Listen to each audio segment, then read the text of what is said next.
Hi అండి, ఈరోజు గోంగూర టమాటా వేసి కర్రీ అయితే చేస్తున్నానండి.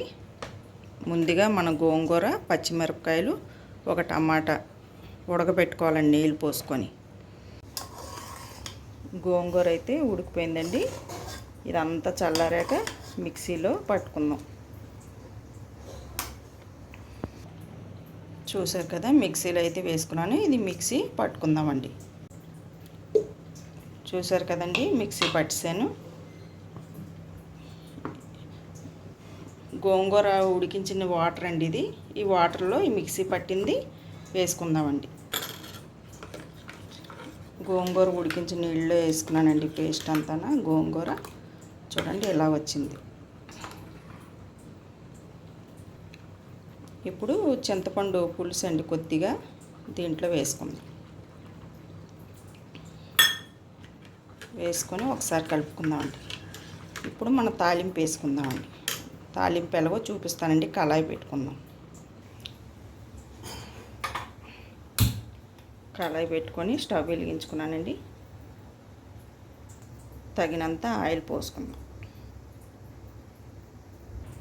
ఆయిల్ హీట్ ఎక్కిందండి, పోపులు వేసుకుందాం. తాలింపు వేసుకున్నానండి. పచ్చిశనగపప్పు, ఎండుమిరపకాయ, కరివేపాకు, ఉల్లిపాయ ముక్కలు వేసుకున్నాను.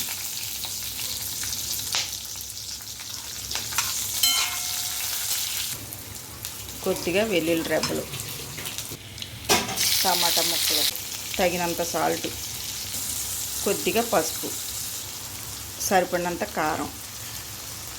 ఒకసారి అంతా కలుపుకుందాం. ఇప్పుడు గోంగూర వేసుకున్నాము.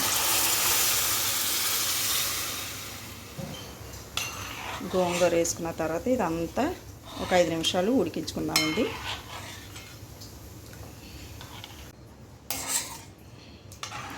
గోంగూర అంతా దగ్గర అయిపోయిందండి.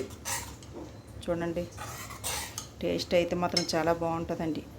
మీకు కనుక ఈ వీడియో నచ్చినట్టయితే లైక్ చేసి సబ్స్క్రైబ్ చేయండి. ఛానల్ పేరు తెలుసు కదండి, కేకే రెసిపీ హౌస్.